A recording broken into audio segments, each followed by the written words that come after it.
All right, everybody, welcome to another day of ECAL Group Stages. It's going to be belieBers taking on Complexity if the game actually loads. I think that was the last person who was in spectators who had loaded into the game, if I'm not mistaken. But once again, my name is Draskyl, joined by none other than GranDGranT. Man, what's up? Heyo.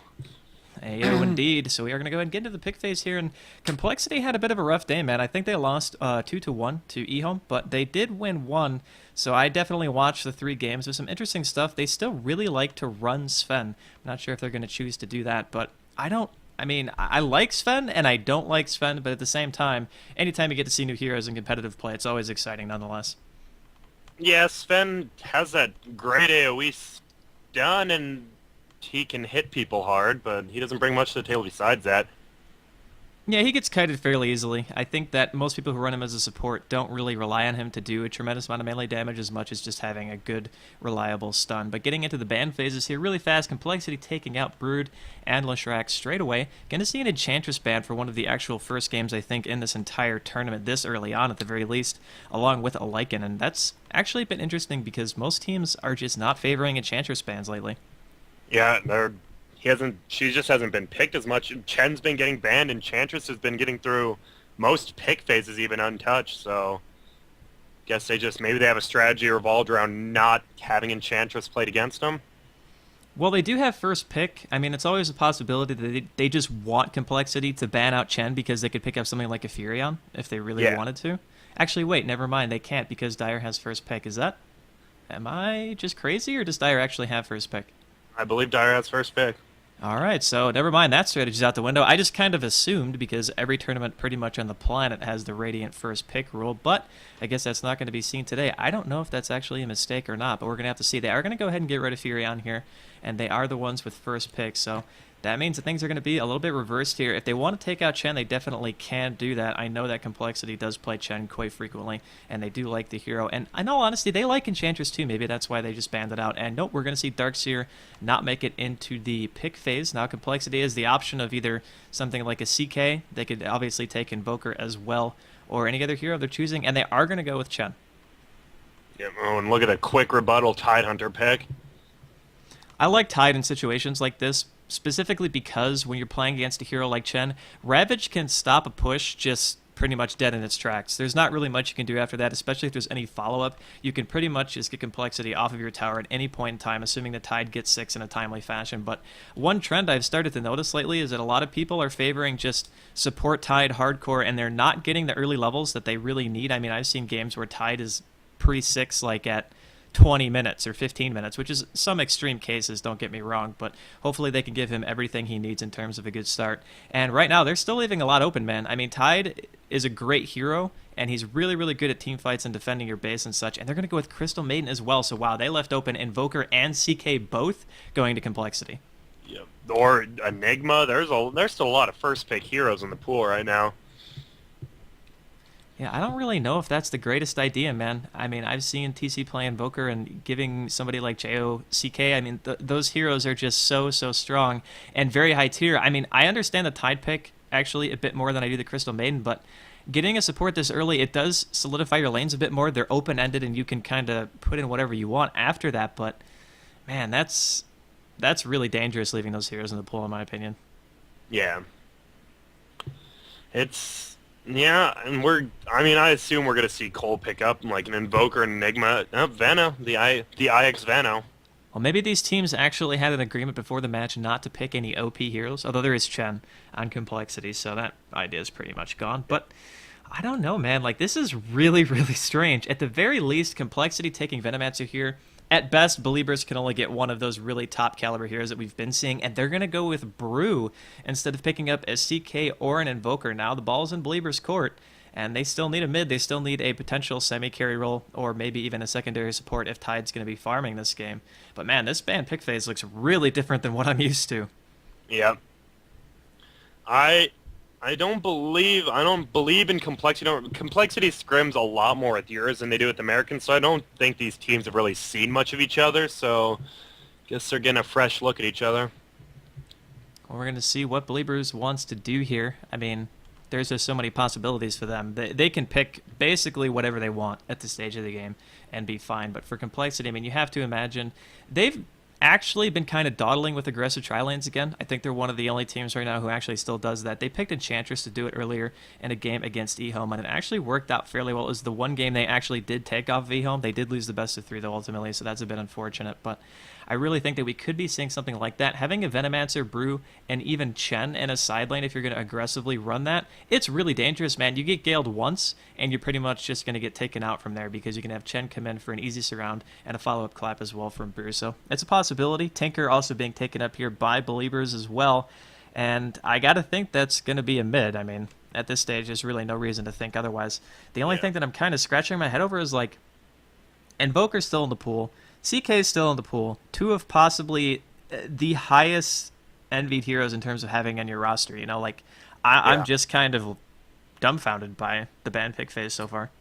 Yeah, definitely. And yeah, I guess we might. I know coL likes to run Brewmaster mid, but I doubt they will with that Chen. And going back to that thing you said about Tidehunter being able to stop pushes, Chen is one of those heroes that can completely nullify something like that. When after he ravages, if you just get that mech and that ult off, it just completely nullifies anything a Tidehunter can do.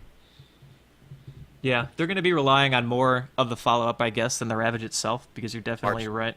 March of the Machines is always nice to go with the Ravage. Yeah, definitely. And banning out the Morphling here, great choice of Complexity. Can't complain about the CK ban either. I think, in all honesty, Complexity was a bit more lane restricted than belieBers. Maybe they didn't have to necessarily ban out CK here unless the Brewmaster could just change up and go mid and then have the Venomancer babysit the CK in a side lane. So it's still possible. Morphling taking it out when you have a CM that you're playing against on the other team, that makes all the sense in the world, because how many times have we seen the Morphling CM dual lane? I mean, it just happens so often. Yeah, it's probably one of the strongest ones, too. Yeah, it definitely has better kill potential than I think any 2 heroes really at this stage, because Morphling's damage output early on is pretty tremendous. Earthshaker, last ban out here from Complexity. Just waiting to see what belieBers ban. If they don't ban Invoker, I will actually be astounded, because Complexity can still fit it into their lineup if they really want to. Yeah, I think we will see it if it's not banned out, so... This is actually a bit strange, because more often than not, when I see teams draft, at least international tournaments like European, North American teams, they tend to opt for their supports later, unless it's something like a Shadow Demon. He's a hero who has been highly coveted recently, and pretty much all regions, I would say. Everybody's kind of recognized that he's a great support no matter what kind of team you're running. And they're going to actually ban out Lone Druid instead, so Invoker is still a very high possibility here for Complexity. If they choose to take it, they might just wait it out, though. I mean, if they pick up an Invoker from belieB, they could send it mid, have a safe lane Tinker, which we have seen a couple of times before, and it's not really that bad. The only problem is you're building a March Tinker, which is great for pushing, but you want to have burst if you're belieBers lineup, because right now you have 3 very aggressive style heroes. You want to be able to kill Brewmaster before he can ultimate, and you also want to be able to pick off supports and kind of account for having the mech in the Hand of God as well, like you were mentioning earlier, countering the Ravage. So we'll see what they want to go here. Yeah, it's going to be... I think after belieB picked their support, Complexity just figured, hey, we might as well do it too, not really give much of our main strategy away, and there you go. Yep. I'm really not surprised at all to see the Invoker here. I mean, again, their lanes are pretty flexible. The only thing we know for sure is that Chen's going to be jungling and Venomancer is going to be supporting. So whoever they decide to send mid at this stage is going to be fine. On the other hand, though, belieB does have the option of dual laning mid, and this is something that I've actually talked to a few pro players about, and like, Invoker is just a good pick, not only because the hero itself is very strong, but because he's almost like a Brood, where if you don't react to him, he's going to get tremendous amount of farm, early game levels, and be a very, very dangerous mid-game force. And just having to account for that and having 2 heroes mid in itself is just not... I mean, it does help a bit, but it's not always beneficial to you yourself. You know, you're just trying to keep him down. Yeah, and it's really rough. If you don't have, like, an aggressive jungling hero that can come and make it a 3-hero gank on mid, it's almost impossible to kill a Invoker even with the dual lane mid. Well, I'm not sure how things are going to work out for belieB right now, but Complexity has what I would consider their comfort zone heroes. I mean, how many times have we seen Ice Mike, Venomancer, you know, and TC, or even Jo sometimes plays Invoker, depending on who wants to play Brew in this particular Fluff setup. Chen. Yeah, the Fluff Chen's pretty famous. The Fluff Chen, and the only thing they're missing is the Hannah Montana Darkseer. Or Tide. He's played... the last 3 days, I think they've played, 6 or 7 games? He's played Tide in, I think, 6 of them. He has played a lot of Tidehunter. And Tide's one of those very high impact heroes too. You have to perform on him. Like, you need good ravages, you need to have good map presence and awareness at all times, otherwise your team just suffers greatly for it. And that's not really going to be any different, especially for belieBers lineup. They're going to take Enigma here. I think Enigma's a pretty solid choice. I have to think that's going to either be, well, I want to say it's going to be a long lane, because if they have a long lane Enigma, that means they can tri-lane bottom if they really want to. They could still safe lane Tinker, dual lane mid with a CM +1, and have the Tinker and the Tide bottom if the Tide wants to support. But their lanes are still very, very open. I mean, the problem with seeing junglers nowadays is, like, well, aside from Chen and Enchantress, like Enigma and Darkseer and things like that, they can all dedicate long lane. Wow, we're going to see a PA as well, and already looking at Complexity's lineup, I'm thinking to myself, Alacrity, late game Phantom Assassin is going to hurt a lot. Yeah, so do you think we're going to see a Panda solo long lane or what?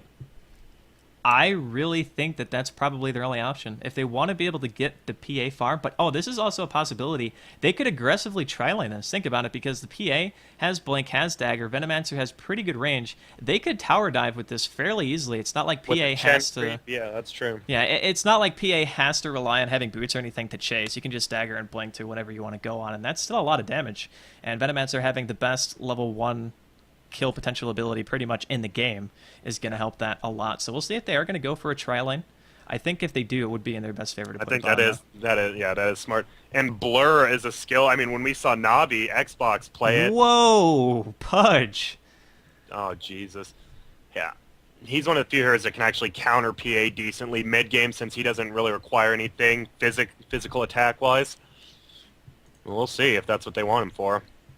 I mean, Pudge pickup right here. The only thing that I'm kind of questioning is, what are they going to do with him? Like, are they going to send him mid? Are they going to have the safe lane Tinker?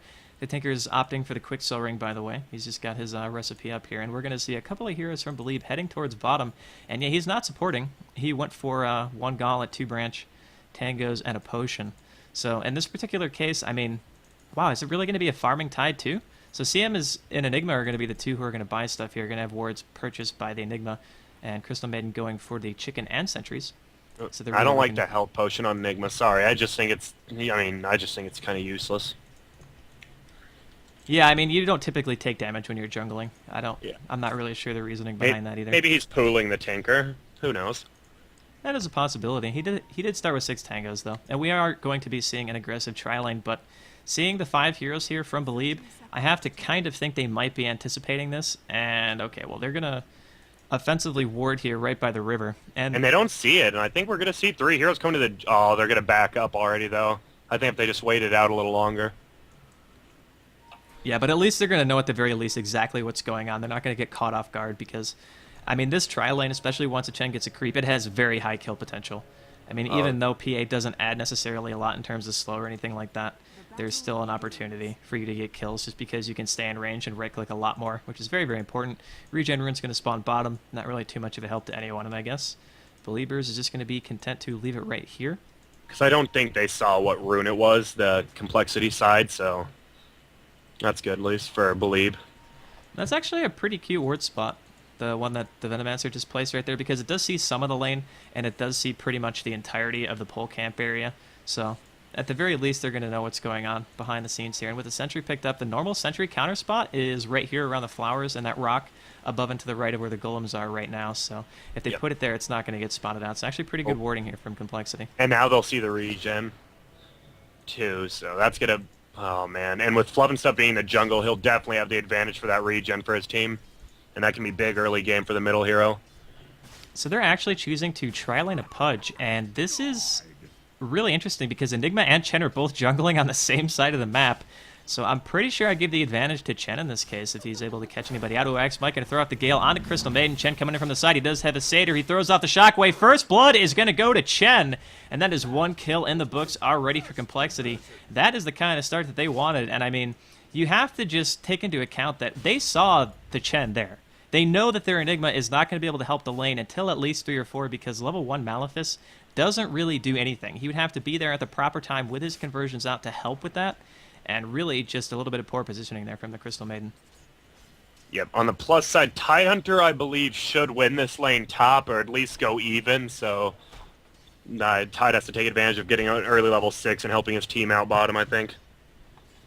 Yeah, Tide's great against pretty much all melee because his Anchor Smash is so low mana cost that in lane you can just spam it basically indefinitely and always keep them on the back foot. But at the same time, if you use it recklessly, you can end up pushing out your lane. While he's going to be taking quite a bit of damage here. The clap goes off just 1 second till it wears off. He should be able to get away from here. He does have a higher base move speed than the Panda, but he's actually running to the right. He does have a salve on though, so he's going to be okay for the moment.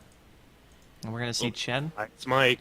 Doing some counter warding here, and IX Mike bottom lane looks like he's in a bit of trouble. He could go down to the Pudge. He will. One more auto attack actually goes to Crystal Maiden instead. They're going to go on TC as well. Chen is nowhere to be found. TC trying to run to his teammate to blink to him. Is he going to be able to make it in time? He should be okay here, actually. Oh, the hook barely misses from you right there, and the Frost Nova comes out, but I don't think it's going to be enough to get a kill. TC needs to be careful, though. These conversions still do a respectable amount of damage this early in the game. Ursa right-clicking onto this Enigma, now looking to go for Crystal Maiden. Clap up in just 1 second. Oh, and the Gale manages to clip cakes. Is he going to be able to get to the tower in time? Waiting for the clap out. There's the Ursa. Actually hits Pudge. 2. Are they going to get the double? PA got 1, so TC gets a kill. Some decent body blocking there from Crystal Maiden. Not sure if it was actually an accident or not, but Gale ticking down this Enigma pretty darn low. And right now, 1-2 in favor of complexity, but these conversions, man, you can't ever really play into these in the early stages. This is way too dangerous. Yeah, that hook looked pretty easy to hit when they were in the jungle, and he missed. I think that would have been a free kill on PA too, and that would have helped their lane a lot. Well, he kind of just threw it out there. I wasn't actually like noticing if the slow is still on him or not because they actually both got Novad. I think that Ursa was actually just blocking the hook, and then he tried to throw it on afterwards. Yeah, and look at this. Like the PA was going for the regen, but he saw Pudge was gonna hook him down, so they slept the regen there and. That rune has been there for 3 minutes and 30 seconds. Wow. No one really going for it. That is actually a bit surprising, especially considering a Tinker is going to want a regen, especially against a hero like Invoker. Invoker's lane presence is just so good. And for once, we see an actual Tornado EMP Invoker rather than going the Exort build, which has been seeing so much play recently. And what do you think? Yeah. Oh, sorry. You're good. No. I think it's actually a great choice here because when you're against heroes like Pudge and Tide who don't have the greatest mana pool, I mean, yeah, Tide's probably going to go mana boots. It's going to be really, really good for him. Nice auto attack there on the double damage. And mana burn creep actually being very annoying too, preventing him from being able to hook. And he tried to maybe send his creep back right there, but not going to be too successful with that. He does have boost too, and Pudge does not. But I really like that choice. I think that Tornado EMP is just, I want to say the safer build. Because it's not really hard. Pudge, yeah. Versus Pudge, it'll be really good. His mana, all their heroes' mana pools are going to be so low. Besides maybe Tinker's, and he got the Soul Ring recipe first item, and then he picks up a bottle instead. Yeah, that's a little bit interesting. Maybe he just doesn't want to sacrifice the health. This bottom lane is actually taking a pretty good amount of damage from TC, throwing out some auto attacks, and they're actually pulling the creep wave to the medium camp. So they're preventing this tower from getting any assistance from the creeps. And they could barely just dive on the CM, man. Like, he has no help here. Not going to see TP out here yet from belieB. Joik sitting out to the side. There's a Plague Ward. Actually traps him in completely. No Tango's either going to see TP in from Pudge, but it's going to be way too late. Crystal Maiden drops first. Centaur in position to throw out the stun onto Ryu. Is going to be able to get a hook off. He does hook Chen. Tower not attacking him, though, taking quite a bit of damage. There is the nuke out from Chen as well. He drops. Conversion's trying to do some damage. That's a double kill, though, for TC. And he is not done here yet. Can he go for the triple? One more auto attack onto Enigma, and that is an absolute disaster for belieB, giving the hard carry 3 kills, losing your tower as well in top lane. Looks like we're going to have a dive as well. Brewmaster chasing down onto Defect, playing that Tide Hunter. There's nothing he can do about that whatsoever. 1v1 against 3 pandas. It seems a little bit unfair to me. Maybe Hannah Montana didn't quite get the memo. Yeah, that bottom lane, oh my god. They TP'd in one by one again. Like, the Crystal Maiden died, and then Pudge TP'd in. Then Pudge was almost dead, and in came the Enigma, and it was just, yeah, it was a disaster, as you said. Let's go ahead and look at the CS here, see if anybody's doing very well or not so good. Looks like we're going to have 32 and 7 up for Hannah, 36 and 3 for Jo, playing that Invoker, and then Tide Hunter is currently only sitting at 19 and 2, so he's not really winning that lane at all. He's actually getting beaten down here pretty badly. He also gave that 1 death away. Pudge only has 5 CS, by the way. Tinker with 15. So right now, really looks like belieB is having a very, very hard time. Yeah, it's rough for him right now. The one thing I don't really understand is, like, Pudge in a dual lane is strong, but you're kind of limiting him in the fact that having hook range is very important. It's the same reason why you don't... Oh, never mind. Hold on. We're going to see ECAL actually drop her in the middle lane. Cold Snap is used. Nice Centaur stun coming out from the Chen as well. Pops the haste rune just to die anyway. Look at bottom lane now. Complete rune waste, and now bottom lane, Gale going off, and PA throwing out some right clicks. Tries to deny himself, but not going to work. PA right now with 5 kills at less than 7 minutes into the game, along with 28 CS. CS isn't the greatest in the world, but when you have a tower this early and that many kills, I think he's going to be more than satisfied with his farm. Yeah, wow, he is quite the gold master right now. What's he say? What's his gold per minute? 465. Yeah, Jeez. That's just completely ridiculous at this stage in the game. I mean, you don't really see numbers like that until you start seeing like the mid game, more towers dying and being able to farm and whatnot. So that's really, really bad right now from belieB. They need to try to do something to account for this PA, because right now, phase up. It looks like he is actually going for a Battle Fury straight up. Going to see a Ravage on top lane, though. Hannah going to drop here. No ultimate whatsoever. It was on cooldown right there. I actually don't think he would have even been able to get it off in the first place. That Ravage was middle lane, definitely... cakes. Oh, he's got no HP. Manages to flask up, though. Jo maybe wishing he had Sunstrike right there. Doesn't have a single rank into Exort. He actually goes Midas on top of that, so that's definitely a cocky play, but with a head as complexity is right now, I think that it's definitely warranted. Yeah. This is... Yeah. Once this Invoker starts getting involved in fights, it's going to be really rough. And look at that aggressive warding by IX Mike bottom. If even one of those heroes comes out a little too far, they're going to die with that Veno slow. Yeah, I really like this too, and this is something that a lot of teams could take note of, because more often than not, especially those mid-tier teams, they'll just ward for the sake of warding and say, oh yeah, this is where I see people put them. There's always reasoning behind where high-level teams put wards. These wards are specifically so you can keep the pressure on, and we might see actual extra pressure added right here. Cakes is level 6. Can he get off his ultimate? No, he's not even going to get it. Double slow comes out as well, Nova, but it's not even going to matter, and PA just one-shots the Enigma and the Crystal Maiden, respectively. TC... 7 kills. Oh, Tinker's going to be falling right too. now. Oh, man, this is really, really bad. Tinker's going to get cycloned, actually, and the Brewmaster ultimate wears off. TC taking quite a bit of burst damage right there. The tower is on Hannah Montana, however, and now ECAL trying to bottle up between some auto attacks. He needs to be careful about diving into this March, actually. I think that's only level 1 March, not doing too much damage. Another Gale goes off onto the push. You TP'd. Ryu just can't really win here. He does have 10 wand charges, but it looks like Hannah manages to run back in there, get the clap off, get a kill onto Tinker, but he could potentially pay with his life. Is Ryu going to be able to land a hook right here? Trying to juke. Oh, runs right into the Tide, gets slowed as well, but Tide's blocking the hook, man. He needs to get out of the way. He moves to the side, and there we go. There's the hook from Ryu to finish the kill. Brewmaster eventually does drop. Yeah, the first hook after he TP'd in, though, he went for the PA instead of just getting easy kill on the Veno, and instead he misses both, and that could have been a big turnaround there, 2 or 3 kills. Instead, they only get the 1, but killing a Brewmaster is always good. Yeah, that's going to help them out a little bit, and actually, TC opts for a Vanguard. Very, very early Vanguard. I think it's actually a pretty clever choice, though, especially against heroes like Enigma, and there's a lot of right-click damage coming out from this team. I mean, Pudge and CM Tinker don't really do that much, but conversions alone and just being able to tower dive and having that kind of damage output. And we're going to see another tornado going off. TC could be in some trouble here. Might be a first death of the game. There we go. Kill streak broken by Tidehunter, giving him the extra gold right there. A little bit of overextension by PA, but I mean, he's not hurting for money, to say the least. Yeah, but a pointless death is a pointless death. I definitely agree. Let's check the gold graph here. 5,000 getting closer to 7,500 in favor of complexity. belieBers sitting at 5,000. Experience deficit as well. And this is a really, really rough situation for them. I mean, they do have Tide and they have Enigma. Those are 2 really, really important ultimates that they're going to have to coordinate well. The only problem is Enigma's never going to get a black hole off until he gets a BKB. I mean, Tornado has tremendous range. You're going to have to deal with a Rock Spirit as well that can't be black holed anyway. Like, as long as Hannah's ultimate's out, he essentially can't use his black hole. I mean, that's so tough. And they picked the Enigma after the Panda, didn't they, I believe? Yeah, they did. Panda was first 3 pick, and Enigma I mean, you fourth. don't really pick the Enigma for the hole. It's always just a nice thing, but right now they're going to need a big hole, and that's just not going to happen versus this team. Yeah, I feel as though when you're in situations where you have to rely on like 4 or 5 man ultimates, you're just really, really far behind. And I'm not really sure if they're going to be able to close the gap at all. Again, Jo picked up a Midas. He's sitting at 70 and 7 CS at 11 minutes, so he's almost had 100% free farm in the middle lane against that Tinker. And that's something that you just simply can't have happen. More pressure being applied to the bottom lane here by complexity, looking to take out the tier 2 as Chen makes his way to the party. He's got that Wildkin too, could do some base scouting if he really wants to. But I would imagine that they're just going to go ahead and rotate mid and just try to get those towers as well. And then TC gets the tower kill, so just an extra 600 gold, no big deal. Yeah, no big deal. He's sitting on top of 800 plus what he already has. I actually think there's something on the courier being sent to him.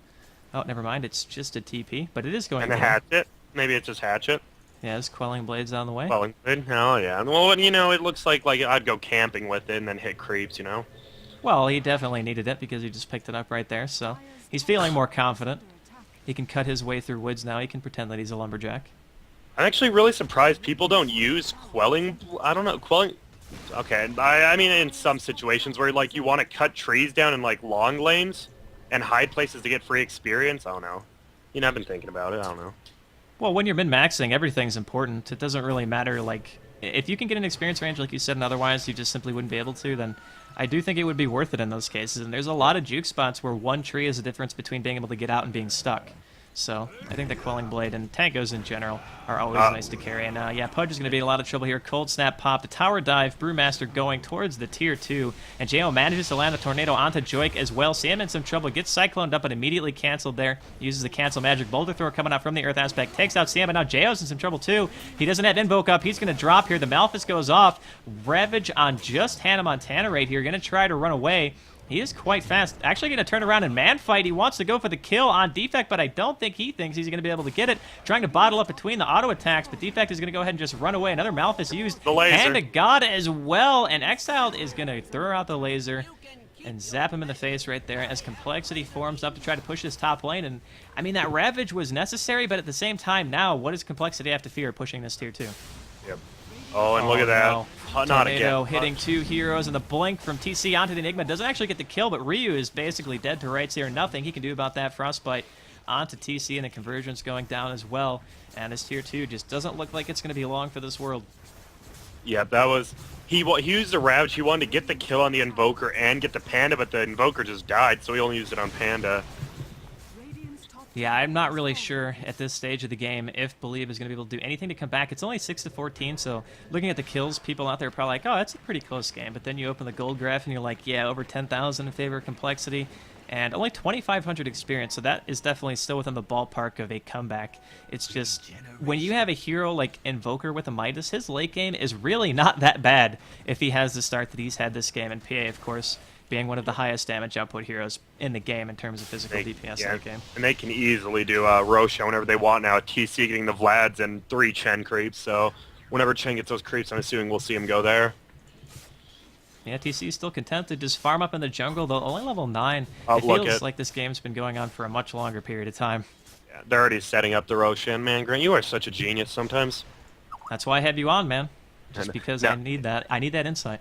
Yeah, I don't know. Did you watch the Pro Dota 2 game, Quantic vs. EG? I know a lot of people missed it, because the only person who streamed was Demon from First Person. No, I didn't actually see it, but I had the replay sent to me. I was actually going to watch it and maybe think about replay casting it as well. It's definitely a good one. It goes down to the end. You'll really like it. I'll probably check that out. If I do replay cast it, I'll probably just ask you to do it with me. Although I'm not really sure how that stuff works because I've never actually done a replay cast before.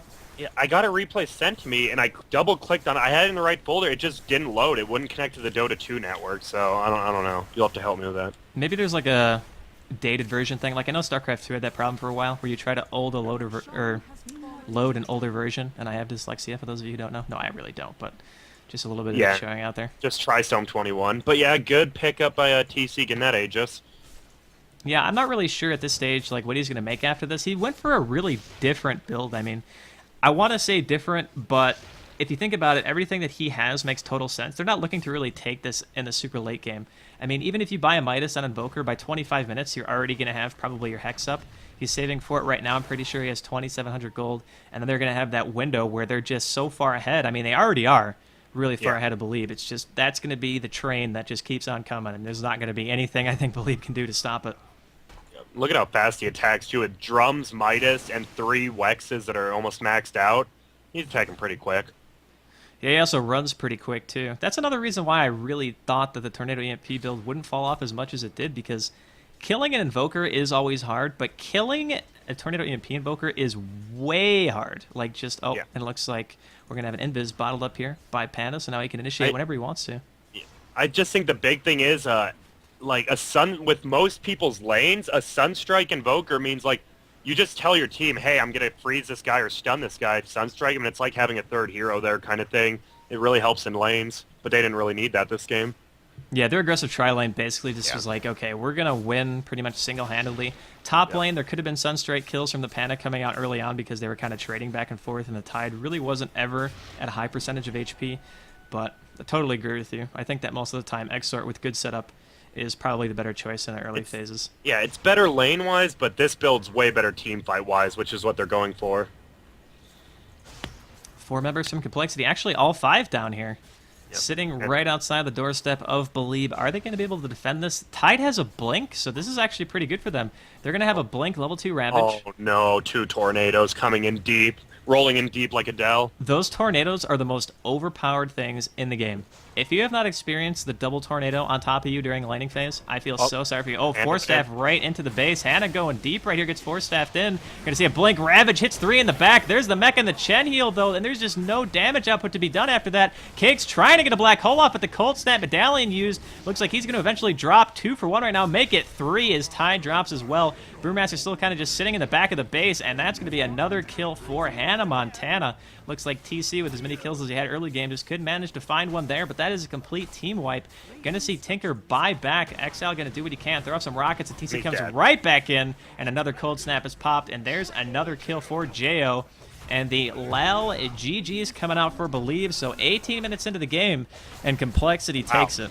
This was only 18 minutes long? I know, it really felt like it was a longer game than that, didn't it? I think it's because we're looking at Invoker and PA's farm, and that's about a 30-minute farm for most people. Yeah, I mean, their farm was just absolutely ridiculous this game, especially Jo. I mean, he has 109 CS and the Midas on top of that. The PA had 9 kills. Going to see a black hole out here as well. I wish Defect actually had his Ravage for that. That Tide, that Ravage was really... It hit every hero except the what's his name, Panda, who was already an ulti. They didn't have the damage to support him this early. Like, when you have a good Ravage, you need damage to follow it up, and they just didn't, so... Yeah, that's why the Pudge pick kind of puzzles me, because, like, that hero's damage output is completely based around having either a setup or landing a hook. You want assured damage follow-up here. I would even go as far as to say something like just a nuker hero, like Lina, or something else like a Sand King or a Shaker would have been better in this particular case. Like, get him a quick blink, allow yourself a decent mid-game to try to come back, because the laning phase just went completely one-sided in favor of Complexity. But that's going to do it, guys. Game over at below the 20-minute mark. Not yet, I guess. Well, they called GG, and they're all kind of just sitting in the base, so I'm kind of... Yeah, I hate... Why do people call... I know... Where was this brought up? Was it in Reddit, or... It was on some pro stream, I think, where people called good game and then don't leave.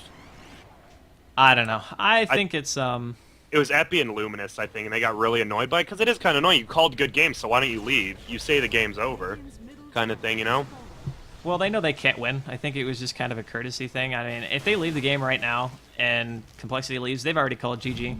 Yeah, it'd be nice to be able to, like, you know, for casters to maybe end their things when on, like, the score screen. And now we're going to have to wait, like, 10 minutes to get that, even though it's over, you know? Well, Tinker did disconnect, so maybe he heard us, even though this is a delayed stream, so that's actually not possible. But nonetheless, Complexity looked really, really strong here. I know that belieB isn't necessarily one of, like, you know, the most known internationally skilled teams, but it's just showing the difference between those teams that are on that level comparative to what some of the actual regional good teams are. I really think this is a proper showing of, like, how big that gap can actually be, because it's 8 to 25, 20,000 gold lead at just the 20-minute mark. The rest of belieB actually has finally left the game, so we will have game over actually called. Not CM. Uh-oh. CM's still in the game. Sitting in the base here. Come on, Gondar Jondor, or whatever his name is in Dota 3. I mean, Diablo 3. Not Dota 3. I hope it's not coming out yet. Well, that would be embarrassing if there was already a new Dota. I'd be behind the curve, man. I know. You already are. Well, yeah, I mean, that was obvious. Well, yeah. But yeah, wow. Yeah, I think, yeah, when you compare teams like coL, Quantic, and EG, and then you get to see some of the more up-and-coming teams, you just really can see the difference between practicing 6 hours a day to kind of playing with your friends. Yeah. I think we're going to be seeing the skill cap go even higher, though. Like, once the game releases and the tournaments start to be more and more, and you have, like, bigger prize pools, and not to mention, obviously, the international, which is going to be every single year, I think that teams are going to start taking this a lot more seriously in general. I think we're just kind of seeing the fruits of people's labor because the international is so close. I mean, it's only about a month and a half away at this point, probably less. And also, I want to correct you. The internationals for sure this year. He didn't say it would be every year. Okay. At the international one, he just said it would be again next year. I'm assuming it'll be again. Well, yeah, annually. think That's it'll what be I had assumed too. Yeah, it didn't say it though. You know, I don't want you to like get people's hopes, and they're like, sorry, you guys suck. Well, I'm gonna Well- get flamed. Yeah. No, but yeah, it was nice. coL just had their game. They got their picks. I think it was a kind of an out pick from the beginning. I think we can both agree on that. Yeah.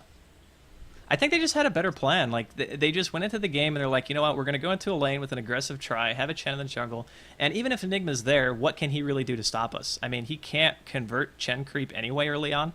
I mean, he has to get a few levels of conversion before he can really even do that. So, well, actually, I don't think he can at all, can he? He can't convert big creeps. No, he cannot. Yeah, okay, so, yeah. Maybe that Antburn creep. That in itself is really, really tough to deal with. Chen could have just harassed him if he wanted to, but they chose to just play aggressively, get towers, get TC, I don't know, 100 kills in 5 seconds. So that definitely worked out for him, but that's going to be it for today, guys. Only one game. There was supposed to be another one scheduled, but Zebra, who was taking the place of, I want to say... Oh, I'm totally Hydra? blanking on the team name. No, not Hydra. I don't Dash know, one 9, of the- Dash 9, that's the team. Okay, it took me a second to remember. They took their place, but actually did not play today, so the forfeit win went to belieB, and now they are here playing Complexity. So that's why now we're they only lost. going to have one game. Yep. I mean, it was really confusing, but I think I said everything correctly. If not, I'm sure somebody in the admin chat will correct me on it, and I'll get back to you guys later. But that's going to be it for today, guys. And I want to thank GranDGranT for joining me, man. Always good to have you on. You too, man. It's just an honor to cast with a legend like Adrian Brody. I mean, if anybody doesn't know, apparently I look like Adrian Brody, which is probably a good thing. But we're going to be out.